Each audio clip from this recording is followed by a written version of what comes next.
តើអ្នកបានដឹងទេថាហេតុអ្វីបានជាសត្វ Dinosaur ផុតពូជនិងហេតុអ្វីបានជាដូនតាខ្មែរដឹងពីវត្តមានរបស់សត្វ Dinosaur ទើបឆ្លាក់នៅជាប់ប្រាសាទអង្គរវត្តឥឡូវនេះយើងមកស្វែងយល់អំពីសត្វ Dinosaur ទាំងអស់គ្នាសត្វ Dinosaur គឺជាសត្វធំៗដែលរស់នៅលើផែនដីមុនមនុស្សរាប់លានឆ្នាំវាកើតឡើងប្រហែល230លានឆ្នាំមុនសត្វ Dinosaur ត្រូវបានបែកចេញជាពីរប្រភេទទី1សត្វ Dinosaur ស៊ីសាច់ជាអាហារទី2សត្វ Dinosaur ស៊ីស្មៅជាអាហារពួកវាបានចាប់កំណើតដំបូងនៅយុគ Mesozoic ហើយពពួកដែលស៊ីសាច់ជាអាហារមានដូចជា Tyrannosaurus, Spinosaurus, Allosaurus និងពពួកស៊ីស្មៅជាអាហាររួមមានដូចជា Brachiosaurus, Diplodocus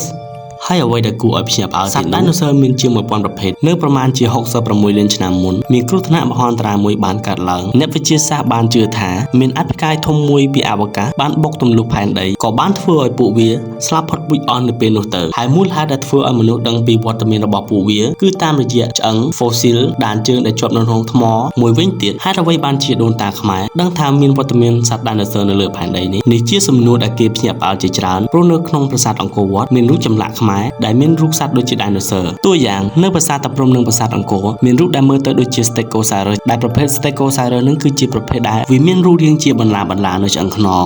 មានការបញ្យល់3យ៉ាងដូនតាខ្មែររកឃើញឆ្អឹង Dinosaur ទៅពួកគាត់ឆ្លាក់ចេញជារូបទី2វាជាសត្វធម្មតាតែគេគូទៅចម្លែកទី3នោះមានមនុស្សខ្លះជឿថាសត្វ Dinosaur រត់ដល់សម័យបុរាណដូនតាខ្មែរមានចំណេះដឹងពីបុរាណដែលបាត់បង់ទៅហើយតែទ្រឹស្ដីនេះមិនមានភស្តុតាងនិងវិទ្យាសាស្ត្រច្បាស់លាស់នោះទេនៅចុងវីដេអូនេះតើអ្នកយល់ឃើញបែបណាសូមខមមិននៅខាងក្រោមវីដេអូប្រសិនបើអ្នកចូលចិត្តវីដេអូប្រភេទនេះសូមកុំភ្លេចជួយចុច like share comment នៅខាងក្រោមវីដេអូដើម្បីទទួលបានវីដេអូថ្មីបន្តទៀត